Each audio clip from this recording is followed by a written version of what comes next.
All right, let's go ahead and get started. Welcome everyone to the February 3rd Thursday Web Forum. I'm Hillary Morris. I work on user support and communications for both the South Atlantic and the Southeast Conservation Blueprints. We'll have a bit of a Southeast focus on today's webinar. We host this Web Forum every third Thursday of the month at 10 a.m. and it's intended as an opportunity to share the latest updates on the blueprint, get feedback and involvement from folks like you, and highlight exciting science in the world of landscape conservation in our region. So I will ask that everyone please keep themselves on mute during the presentation.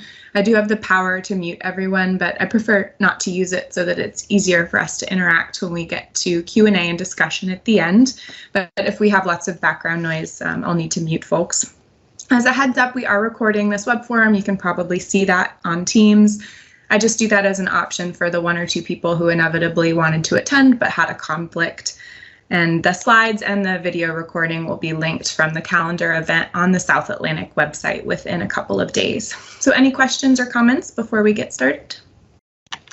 Great, then here's our usual agenda. I'll start out by introducing our speaker or speakers, as is the case today. We'll hear from them. Then we'll have time for Q&A and discussion, and I'll wrap up by previewing next month's webinar and giving a couple quick updates from Blueprint staff. So today's talk is going to be given by Mallory Martin, who, as you probably know, is the coordinator of the Southeast Conservation Adaptation Strategy, or CCAS, as well as Shawn Johnson, who is the director of the Center for Natural Resources and Environmental Policy at the University of Montana. And CCAS recently completed a formal assessment of the status of the partnership that included an evaluation of its governance structure, how it delivers value to partners. We've been affectionately calling that project the CCAS Futures Project. So Mallory and Shawn are going to talk about CCAS Futures, recap the approach, the findings of the assessment, and talk about how CCAS is going to implement those project recommendations. So with that, Mallory and Shawn, I will hand things off to you. Okay, thanks, Hillary. I'm going to share my screen and make sure that everyone can see that. Yep. So thanks again for that intro, and thanks for, looks like we've got good attendance this morning. Appreciate that, appreciate everyone's time. Shawn and I are going to do a little bit of a tag team this morning, so I'll do a bit of an intro and then hand back off to him. But basically, this talk will focus on next steps for the CCAS initiative, the Southeast Conservation Adaptation Strategy, and really focuses on the project that Hillary mentioned that was a recent evaluation of the sustainability and the status of CCAS as a landscape scale conservation partnership. And so Shawn's with me today. He's gonna do the heavy lifting. I've got the light share of that, but I do want to recognize Shawn as the principal investigator on this project. Shawn's done a great job, and it's been a pleasure to work with him. And before I even dig into to the talk itself, I want to recognize the other members of our team, which has worked on this project for almost a year now, and that includes co-PIs and contributing authors, including Anna Wern, who is now with the Network for Landscape Conservation and formerly with the University of Montana. Also, Catherine Jewell, Rachel Tesnier, and Nils Peterson, who are with the Department of Forestry and Environmental Resources at North Carolina State University. And then finally on our team was Wiley Carr, who was up until last fall with the U.S. Fish and Wildlife Service in the Southeast region as a social scientist, and has since transferred over or abandoned ship, you might say, and now works for the National Park Service in Colorado. So thanks to that great team who helped us through this project for almost a year now, as I mentioned, and really great group of people to work with. So I'll continue on, and just to show this really quick outline, here's how we're going to address the talk today. I'm going to do a little bit of an overview for some of you who may not be familiar with CCAS as a partnership and as an initiative, and then get in just real briefly at a high level on some of the background and the need for doing this project, and then the approach that was taken. And then I'll hand off to Shawn really to talk about the results and the findings and pulling that all together in kind of a synthesis effort that results in a number of recommendations. And we want to bring those forward and then transition into talking about implementation very briefly. We're on the verge of actually implementing some of these recommendations coming out of this project. Should have plenty of time for any questions and answers or discussion as we move through. So I'll begin with that background on the Southeast Conservation Adaptation Strategy as this regional conservation initiative.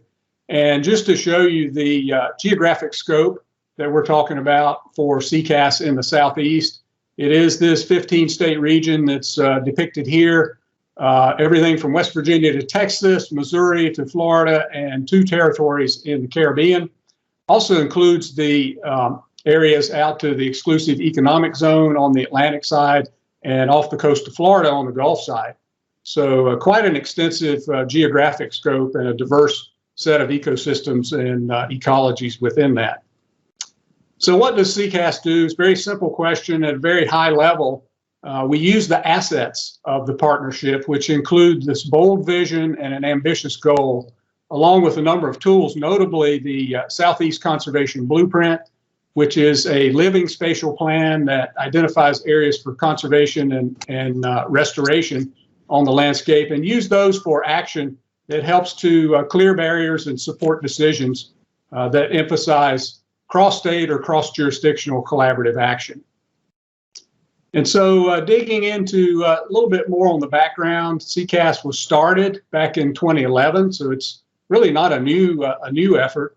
Been on the ground for a while. It was initiated by the state directors of the Southeastern Association of Fish and Wildlife Agencies, joined in that effort by the federal agencies in the Southeast that have natural resource management responsibilities and authorities. And you can see the icons for these 30-some fish and wildlife agencies and natural resource agencies in that bottom left. And each of those organizations formally designates a point of contact that serves as a liaison from those individual organizations to work through with the CCAS staff and the other partnerships to actually do the work of the initiative. And then I want to mention that beginning last year, this membership was expanded to formally designate point of contact or POCs to CCAS from 3 conservation nonprofits. So it began kind of a transition into a more inclusive kind of an organization that extended beyond just the state and federal agency type of participation.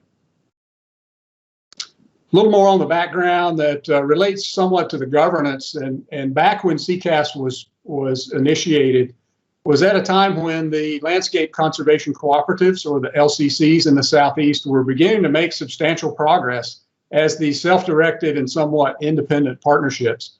And you can see in the graphic on the right the overlay of the areas of responsibility for those 6 LCCs in the Southeast on top of the CCAS geography. And part of the reason for establishing CCAS really was to strengthen the collaboration among those 6 somewhat independent partnerships, and to ensure that those individual efforts added up to something more coordinated across a regional strategy across the entire Southeast. And to do that notably while honoring and recognizing the individual partners' responsibilities and authorities that may differ. And at the same time, with the understanding and recognition that they would use those authorities and their resources in pursuit of a common vision, which was or is a connected network of lands and waters that supports thriving fish and wildlife populations and improved quality of life for people.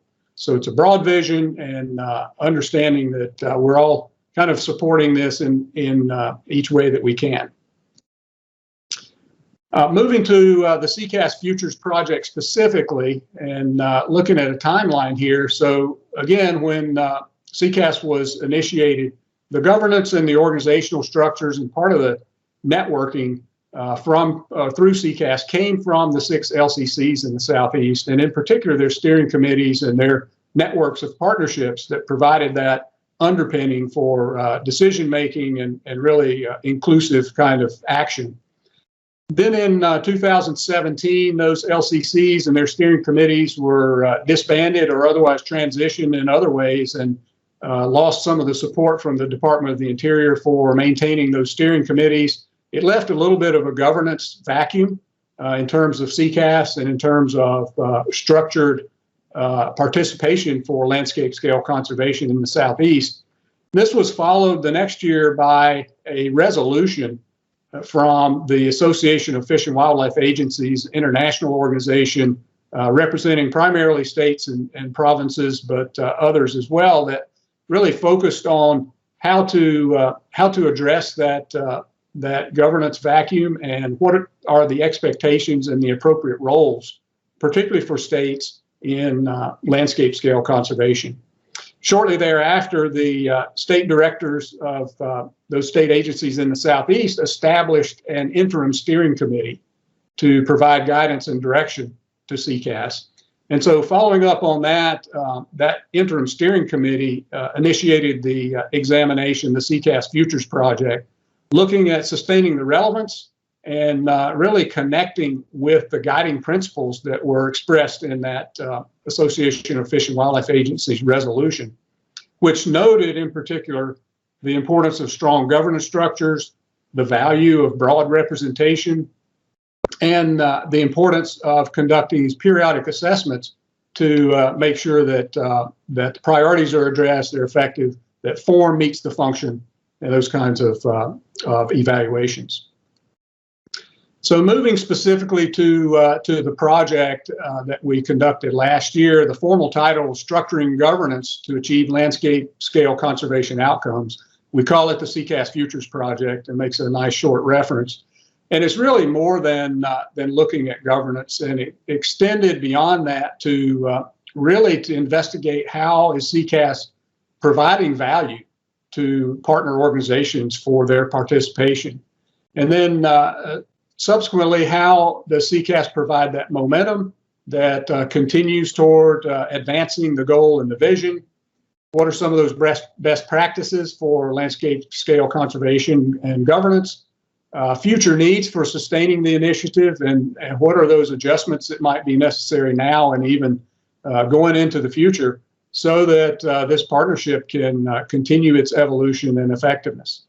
And then forming all of this up into a series of recommendations for future action, both in terms of what can be done now and what are some immediate actions that can be taken, as well as laying out a pathway for really continuing the evolution of the partnership into the future, maintaining its relevance and sustainability.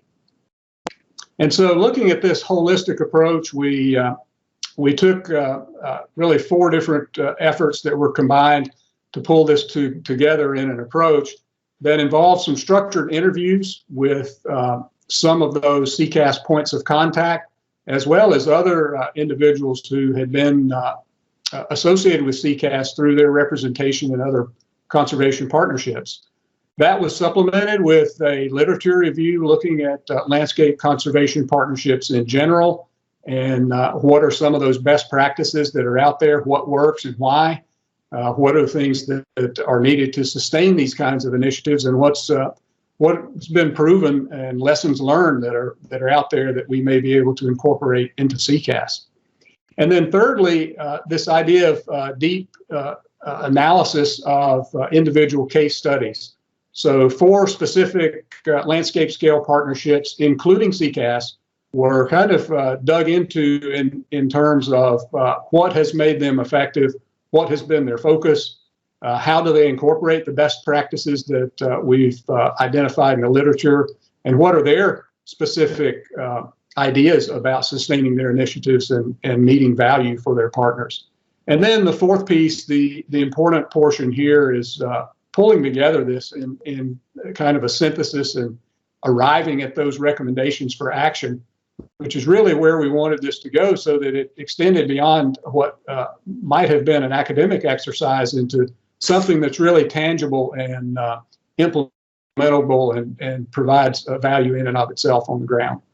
So with that background, I will hand off to Shawn at this point to dig into some of the findings and let him take it away. Awesome. Thank you so much, Mallory. Thanks for the introduction, Hillary. Do want to echo Mallory's comments about just the strength of the team that we had that helped us work through this project and all the different parts over the last year or so. And welcome to everyone that joined this morning. It's great to see such a wide assortment of people joining this conversation. Some names I'm familiar with. Good to see and connect with you all, and some new folks too. So nice to meet you. Before I jump in, I just want to suggest a little bit of a framing for this, or a metaphor that might help put this in the context of what we were trying to do and how it's moving forward. And the way I saw this from the beginning, building off of Mallory's final comments, wasn't that we're doing an academic exercise. This wasn't a formal assessment in the sense of trying to do a research project and come up with a new theory or new background. It was really what I would characterize as a wellness check. We've got this organism of sorts, this partnership called CCAS, that's been growing, that's been evolving, that's been changing, in part because of progress, in part because of circumstance, in part because of funding changes and organizational changes. And this was a chance for us to step back and say, how is this organism doing? How is it advancing towards its goals?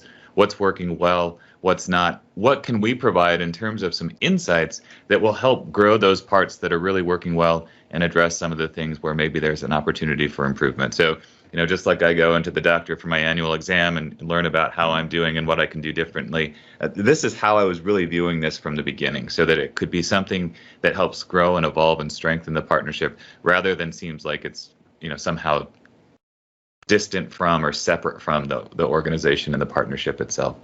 So what did we do to find those metrics and to provide that insight? Well, those 4 pieces that Mallory just talked about provided us with the foundational knowledge that we needed in order to come up with the synthesis and recommendations. And so we started by reaching out to folks and talking to them. What were their experiences with CCAS, especially where did they see the value add? Where did it really help them achieve their goals and objectives? Where was it achieving things at scale that no partner could achieve on their own? Those were the kinds of things we were exploring with folks, and just a couple of key findings from those interviews, and a shout out to the NC State team for conducting these. 2 things really stood out to us in terms of what CCAS was able to do in the value add component. It was able to really serve as this regional information hub, and in so doing, really bring together a diverse range of information, insights, and findings, as well as lessons. And that was a really critical function. So, for example, through the work of the blueprint, this quote here on, we've been working with the Southeast Conservation Blueprint to help us analyze and prioritize land conservation opportunities in terms of land acquisition and outdoor recreation opportunities. So really, without that service of providing information and resources and support, this partner organization would not have had that success. And so really adding value as that information hub.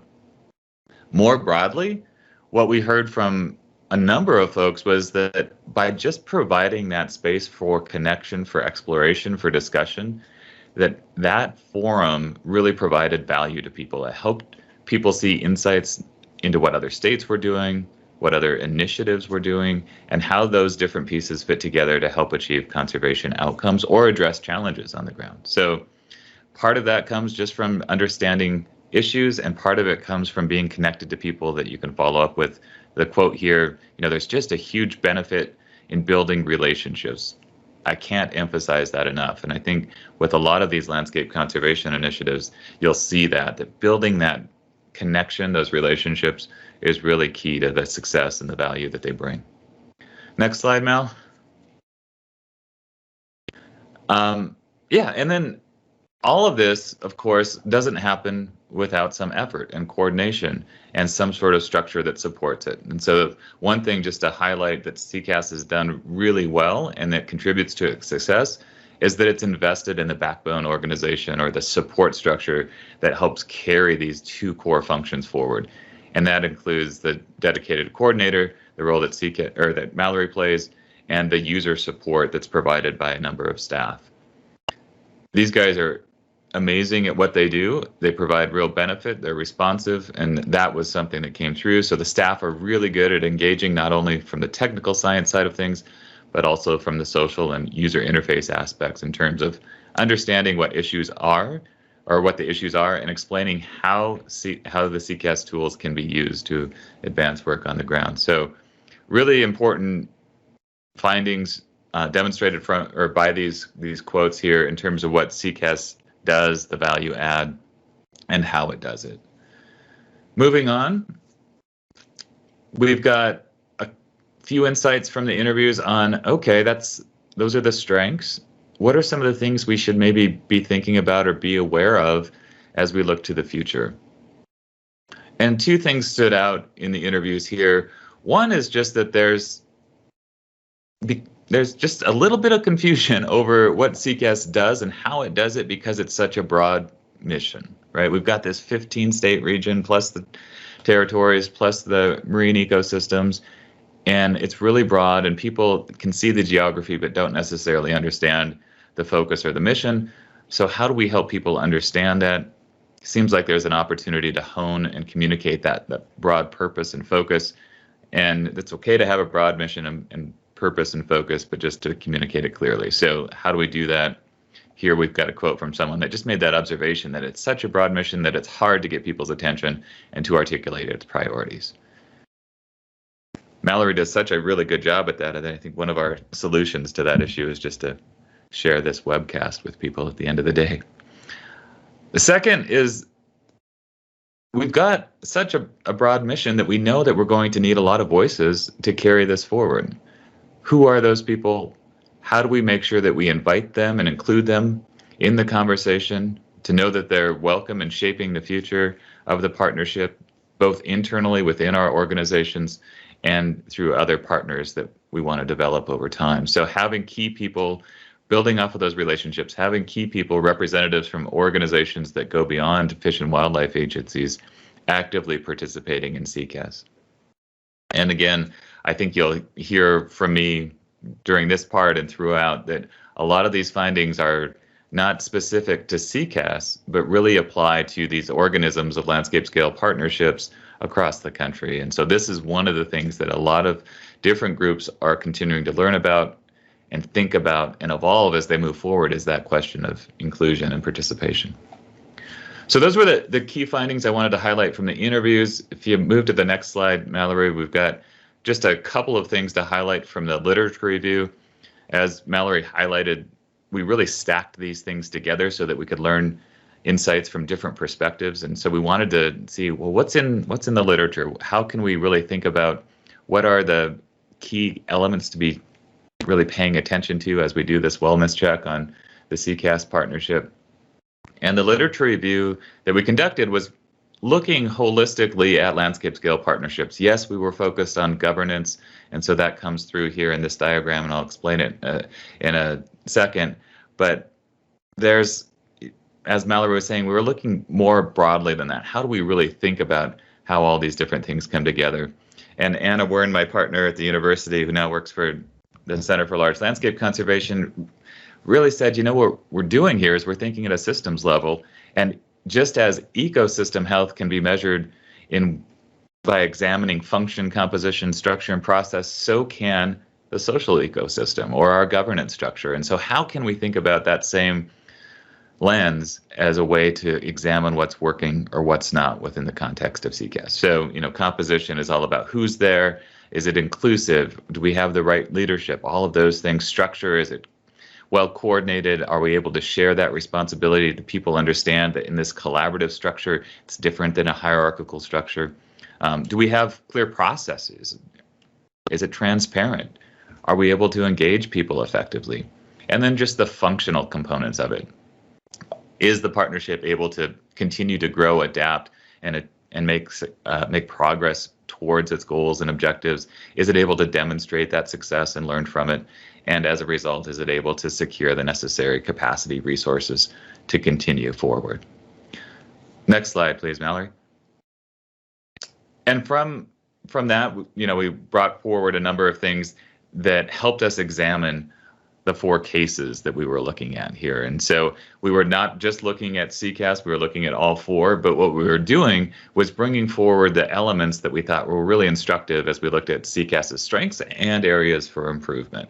So here we've highlighted under those titles or under those headings of structure and composition, what are some of the strengths, what are the things some of the things CCAS is doing really well that we want to build upon. 3 things stood out right away, that we've got this steering committee in place that provides that leadership. It helps provide the overall oversight and direction of the partnership. And with that, it enables buy-in from all the different perspectives that those steering committee members represent. It also, as I mentioned earlier, has this dedicated staff that provides backbone support. In addition, there are many people, some of you on the webinar this morning, who are points of contact or on the lead coordinators team. And you guys and your insights and expertise and perspectives really help enable and support the partnership, especially when it comes down to how it really works to support people on the ground. We identified a couple of areas for improvement too. So right now the steering committee is an interim group.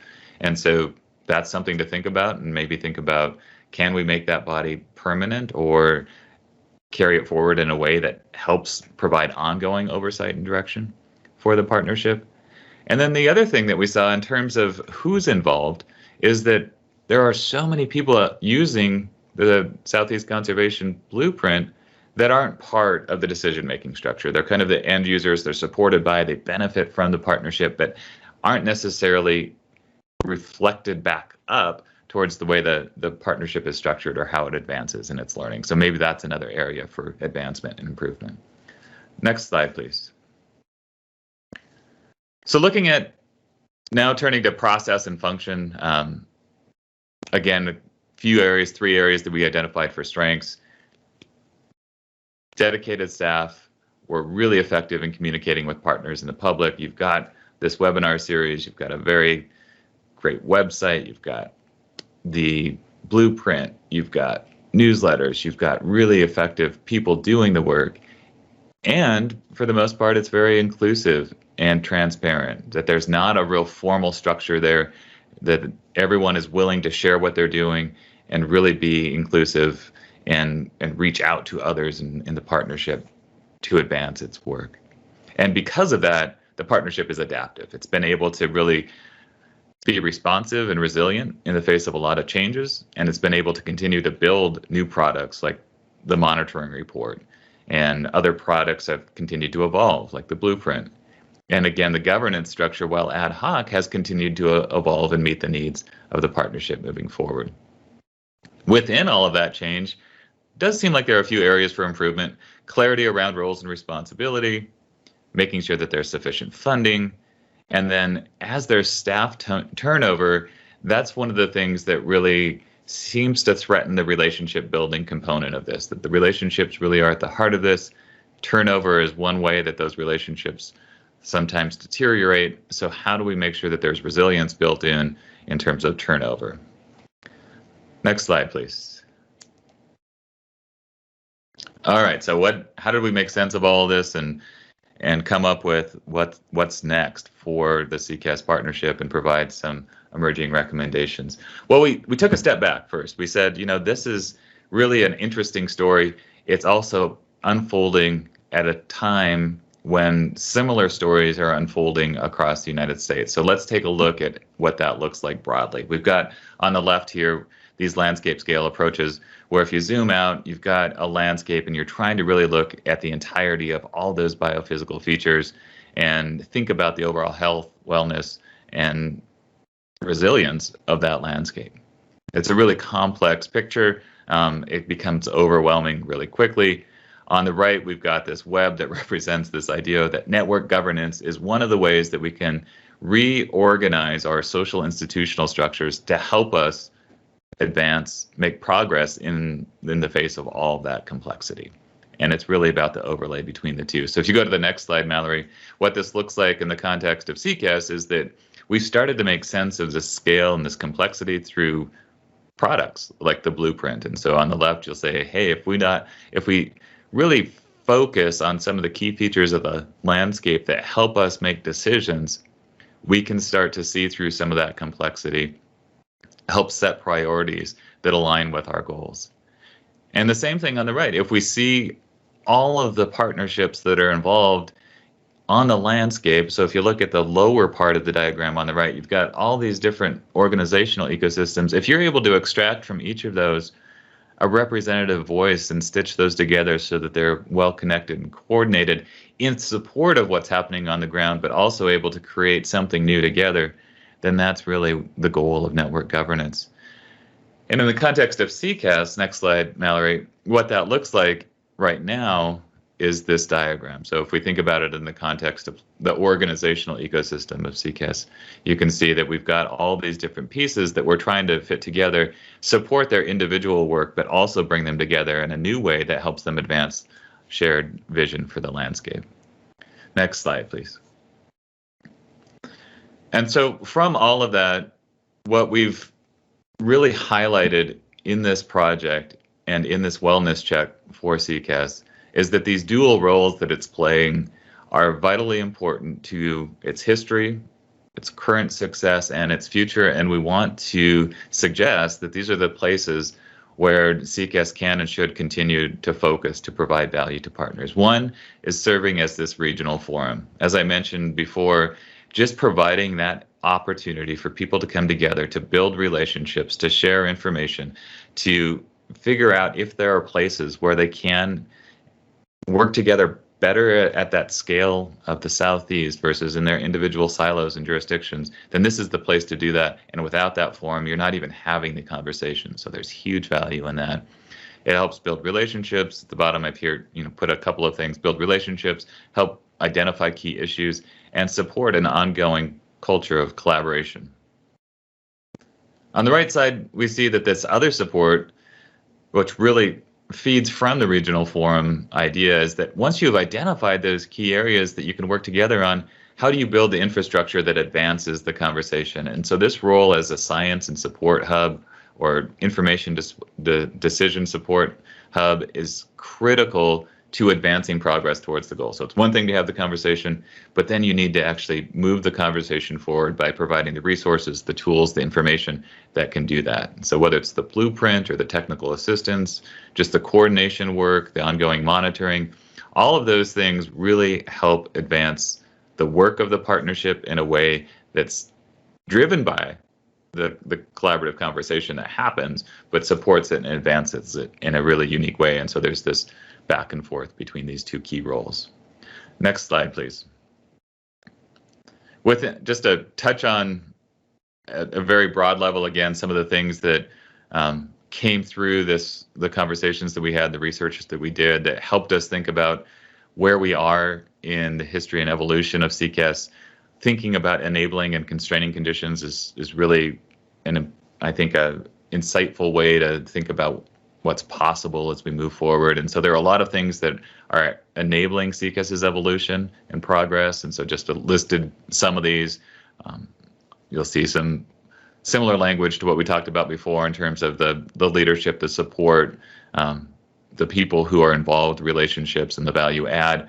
On the constraining side of things, just to put this in the context of the history and evolution of landscape scale conservation, these things are still hard for people to wrap their minds around. They're still evolving. They're still connected to our existing jurisdictions and the challenges that we have around organizational and institutional mandates and structures and budgets. And so a lot of the constraining conditions are things that we've inherited as a legacy of our past practices. And so we're working through a lot of those, whether they're around institutional factors, informational exchange, communications challenges, or just not clearly understanding the range of what CCAS is and how it functions. Next slide, please. All right, so we took a look at all of that and we said, well, where do we think things are headed? We want to make sure that we're not just backcasting here or learning from what's happened in the past, but where do we think CCAS is moving into the future? And I think from my perspective and the conversations that we had with others, we think that this is only going to be more and more important as we move forward, that thinking about the broad, complex conservation and development challenges that we have not just in the Southeast, but around the country, across the globe, we're going to need to think about these more integrative approaches like SECAS facilitates. And so it's more about how do we learn and evolve and meet that challenge moving forward. And I think through that, it's about how do we support and advance and learn from CCAS and other efforts. In this future world, I see CCAS only playing a more and more important role as that regional forum for collaboration where you can identify those key issues and provide the science and decision support that helps advance progress on the ground. And then, thinking about that future, what's needed to be successful in that? Same things that we're seeing emerge time and time again from these conversations and from the research. We need just a little bit more clarity on what we're trying to do and how we want to do it, who's doing what, so clarity around roles and responsibilities. And then wellness checks like this. If we're not checking in, if we're not continuing to think about what's working, what's not, learning from that and evolving, then we're not really achieving the possibilities that are out there for the partnership. And so that was a key piece too. Next slide, please. From a governance perspective, some key findings were that it's not broken. This ad hoc structure has worked effectively, and so we don't want to think about bringing in some sort of formal hierarchical structure for a partnership that needs to evolve and needs to be responsive to different dynamics on the ground. At the same time, how do we support the things that help it be successful in that evolution, like relationships? Part of it is this understanding of what network-based governance is, how it works, how it functions, how it supports the goal or movement towards the goal, advances the interests of the partners and the partnership as a whole. And then really the focus moving forward is to match a governance structure that allows for all these things to advance, even as those elements continue to evolve. So next slide, please, Mallory. So at the end of this, we said, okay, here's some things that we think can help at this stage respond to the past, present, and prepare for the future.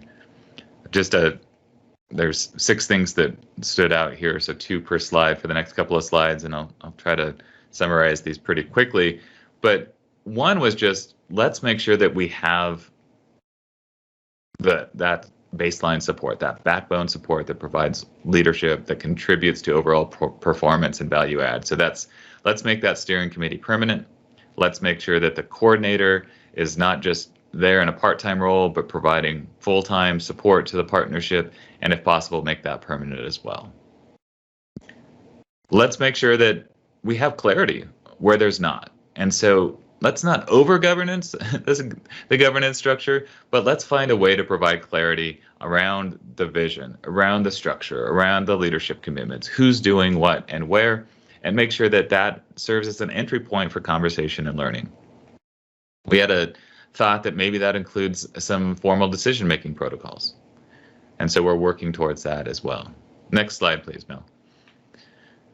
And then a lot of this was about the connections and how do we continue to do 2 key things? How do we maintain and build those relationships? And how do we think about not just the role of CCAS within this geography, but other players who care about its future? So on the relationship side, maybe there are things that we can do to foster team building, connections, learning both within organizations and across. And part of that, we think, is developing language around succession planning and onboarding so that people don't lose momentum when people move from position to position. With respect to these regional forums and partners, we know that there are a lot of different people who are influencing the future of the region. How do we connect with other conservation organizations and organizationally focused partnerships? Maybe some others who are focused on private lands, even within the development community. I think it's important to start connecting these dots. And so we thought that a way to understand at least what's happening across the landscape is to work with existing partners and others to conduct a social network analysis so that you had a baseline understanding of relationships and connections. And from that, you could really determine some next steps with respect to meeting some of those regional needs. And next slide, Mallory. So finally, we had a couple of things here that were more focused on some of the broader evolutionary pieces of this and putting it in the context of CCAS, not just as a regional entity, but something that is really a leader in many ways across the country.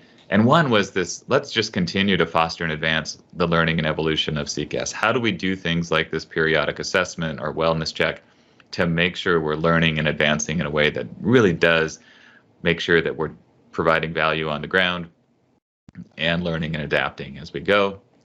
And then the last was just saying part of that is learning from others. So how do we make sure that we're facilitating learning, providing webinars, capacity building training, tools internally to our staff, externally to partners, and engaging with AFWA and other regional partnerships who are doing similar work so that we can learn from them and adapt. I think for me, one of the most interesting parts about this entire thing is this broader context, that these landscape scale conservation partnerships are evolving almost faster than the theory itself is, that we're experimenting in real time. And so that makes it more and more critical for us to learn as we go and to check in with each other, and that you guys really are at the leading edge of this effort. So it's great to see that, but how do we make sure that it's supported and continues to evolve moving forward? All right, so next slide. Are we going back to you, Mallory? Yeah, thanks for that, Shawn. And so what we've done at this point on this slide is showing just a repackaging of a kind of a comb through of what Shawn just presented in those recommendations. Really up in a little bit different terms of action statements that we worked with the interim steering committee to come up with these, what we're calling overarching recommendations that are something we can put forward now for immediate implementation. And so looking at these 5 overarching recommendations, the first one is make the CCAS steering committee a permanent committee of the Southeastern Association of Fish and Wildlife Agencies. And so actually we're underway in doing that right now.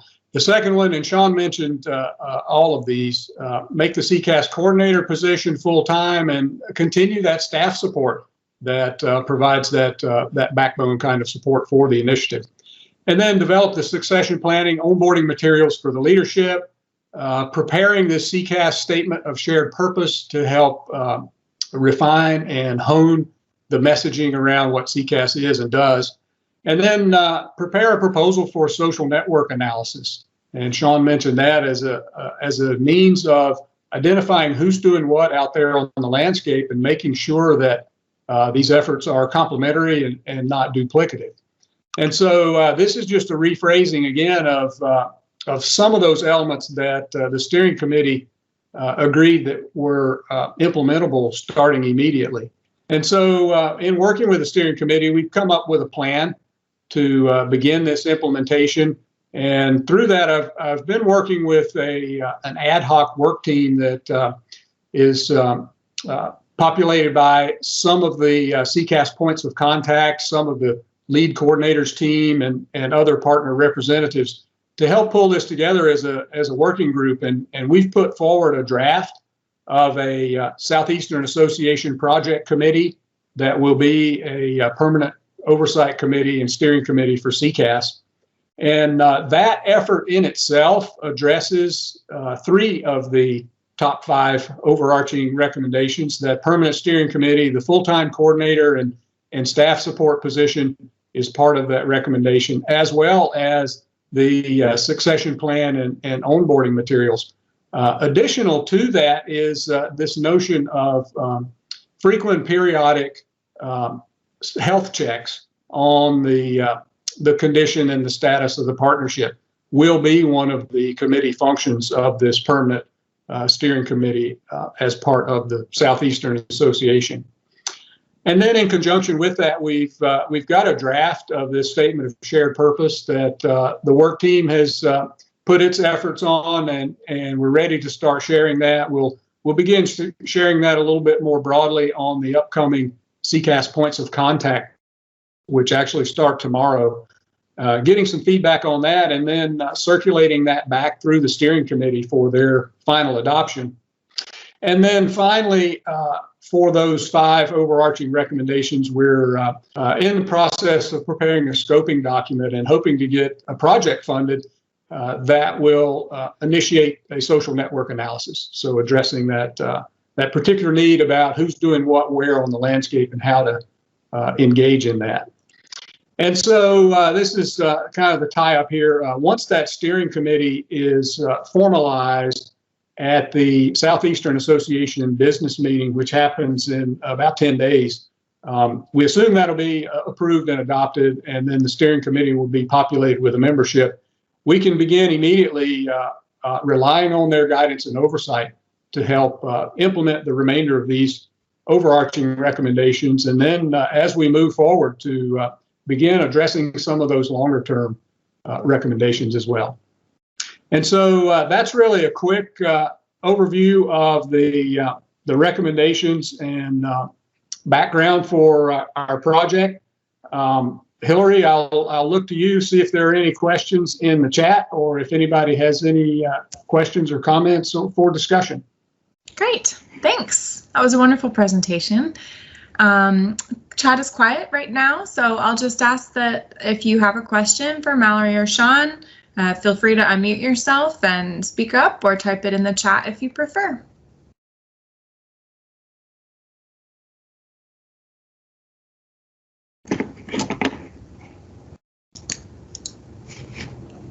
I'll be brave and ask a question.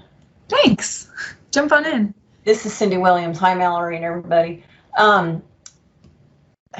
The question of funding always comes up, and so coming up with, I guess what I'm asking is, are we going to be asking all the people that are coming from all these different organizations to just support the effort, or is there going to be some sort of attempt at trying to secure some additional funding to help encourage other organizations to be active?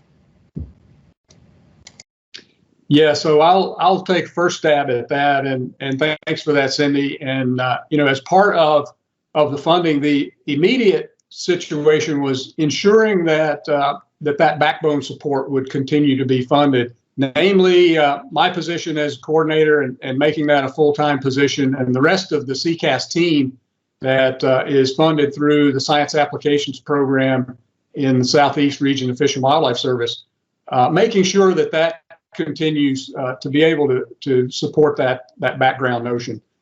That is being done. There's a letter of support that the regional director of the service, Leo Miranda, has provided to the Southeastern Association that will be part of that business meeting, where he's formalized the support for continuing with providing support for those positions into the future. So that piece is kind of in the works and more or less done.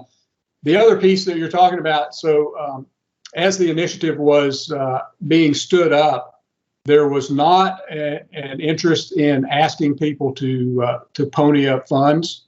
I think that's something that the steering committee may want to wrestle with and to move forward with in further discussions.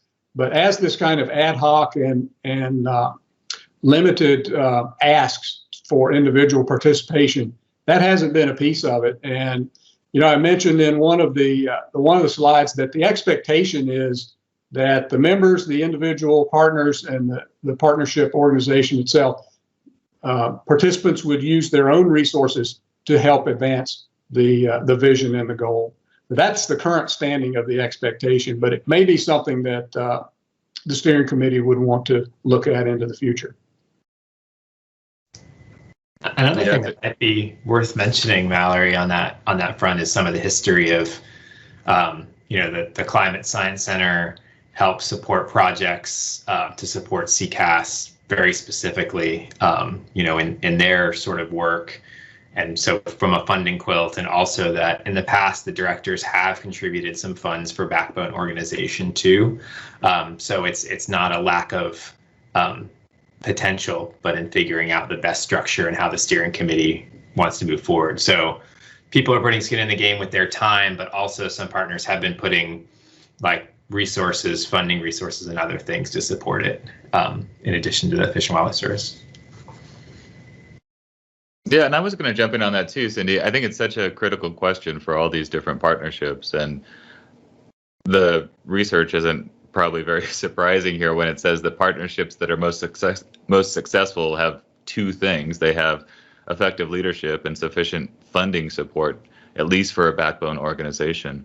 And so as we look across the country at various landscape conservation initiatives, whether they're fish and wildlife focused like this one or supported around other ecosystem values, those are the two things that move forward. And the ones that are successful have this baseline backbone support. And so I think that to us was the priority. Beyond that, there's a whole bunch of learning that's happening around, well, what are some creative strategies to move beyond that, to build capacity that brings value to partners?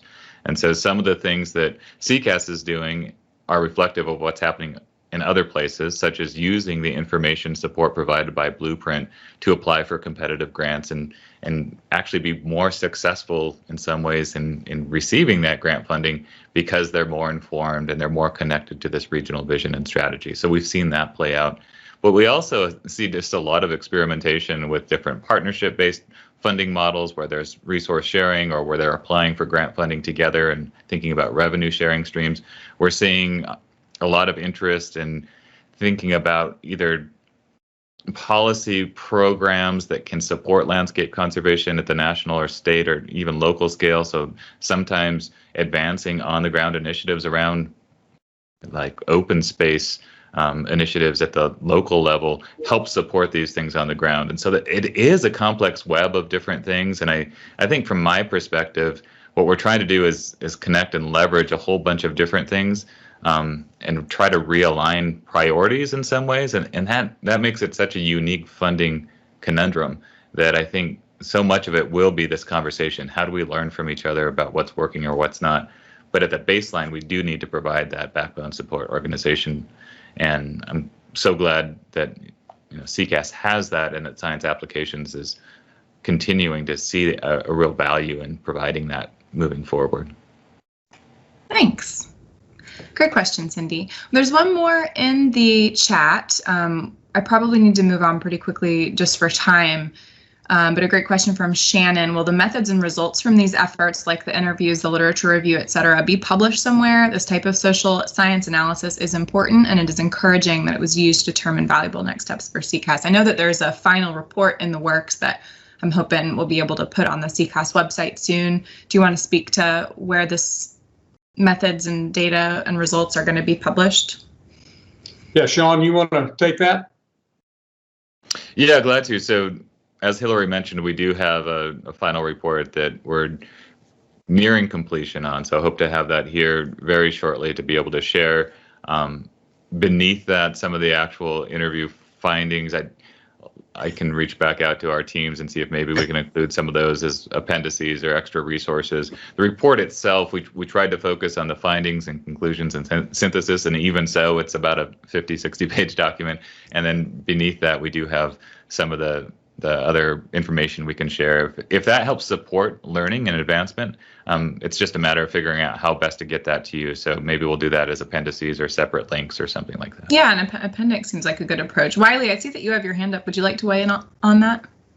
Yeah, well, I think I'm going to go by Benedict Arnold apparently on this meeting. But I will mention that we did intentionally kind of design the methods in a way that hopefully this could be revisited in several years, so that this is something that you could go back and redo the literature and see, what have we learned since we did this last time in terms of how to build effective landscape scale partnerships, and then revisit some of the interviews, go back and talk to folks and say, what's different about CCAS, what's changed in the political context, what's changed in the ecological context that we need to be considering. So that's another one of the recommendations in the report, is to revisit this evaluation periodically and see what progress has been made and what changes have taken place that might factor into future adaptation and evolution of the partnership. Thanks, Wiley. And Aranza, Sue, I see that you've put some resources in the chat. Really quickly, did you just want to comment on what it is that you've shared there?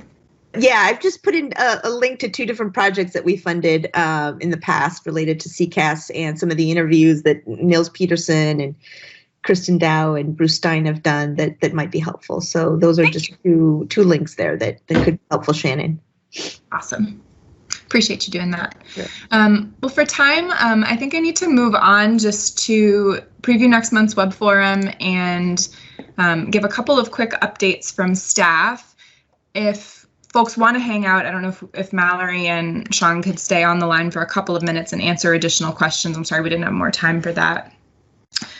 I just wanted to let you all know that next month's web forum, it'll be same time, same connection information as today. Louise Vaughn and I are going to be giving that talk. Louise, as you probably know, is the other half of the user support team here in the Raleigh office. So we're going to be talking about the new Southeast Blueprint Explorer, which is an online viewer that is modeled largely after the South Atlantic Simple Viewer. And so we're trying to expand that functionality, that ease of use to the Southeast Blueprint so that you can explore the Southeast Blueprint priorities, understand what data are driving those priorities, and better yet, export a custom report just by uploading spatial data for your area of interest, which will spit out a detailed report with maps and analysis showing how the blueprint and the underlying data scores in your area. So that'll be a great one. We'll do a live demo and show you what that new viewer is all about. And then a couple of quick updates from staff in our remaining 2 minutes. I wanted to just remind everyone that the South Atlantic Blueprint Simple Viewer has been updated to the latest and greatest version of the South Atlantic Blueprint, Blueprint 2020. And so the data is now updated in this viewer, and we've also added that custom report functionality to the Simple Viewer. And I can't do it and present and share my screen at the same time, but I will drop the links to the chat to access the South Atlantic Blueprint Simple Viewer. This was all covered in the February South Atlantic Blueprint newsletter as well. Similarly, the South Atlantic Blueprint User Guide has been updated to Blueprint 2020, and it does kind of update the approaches and the recommended methods for analyzing the blueprint to reflect all the new cool stuff that you can do in the Simple Viewer, like generate an online report, which makes a lot of the analysis approaches easier. And then lastly, we have a lot of South Atlantic indicator updates in the works for the 2021 South Atlantic Blueprint. In particular, there are 2 teams open if you would like to join and review the latest improvements to the marine indicators, as well as review a draft Piedmont Prairie indicators. So RUA's blog on the website, again, I'll put this link in the chat, has links to quick forms to sign up if you'd like to participate in that review. And in addition, there are some other indicators in the works. We're looking to develop a shoreline condition indicator. That's kind of an improved version of our unaltered beach, so it's going to capture other types of shoreline. We're improving our approach for equitable access to open space so that it's not as constrained to the urban environment. We have a great new fire history indicator in the works. It's a massive improvement over our current regularly burned, or rather recently burned, indicator. And then we also are looking at some new approaches for imperiled aquatic species. So with that, I always end on this slide. How to get involved in the blueprint. Definitely encourage you to join the South Atlantic web community at southatlanticlcc.org. That'll get you a monthly newsletter and a monthly reminder email about this web forum. And of course, you're always welcome to connect with your staff, explore the blueprint online. With that, I will pause for any additional questions and drop some links in the chat. I don't know if Mallory and Shawn can hang on for a few minutes, but if anyone had any other questions that occurred to them, please feel free to share.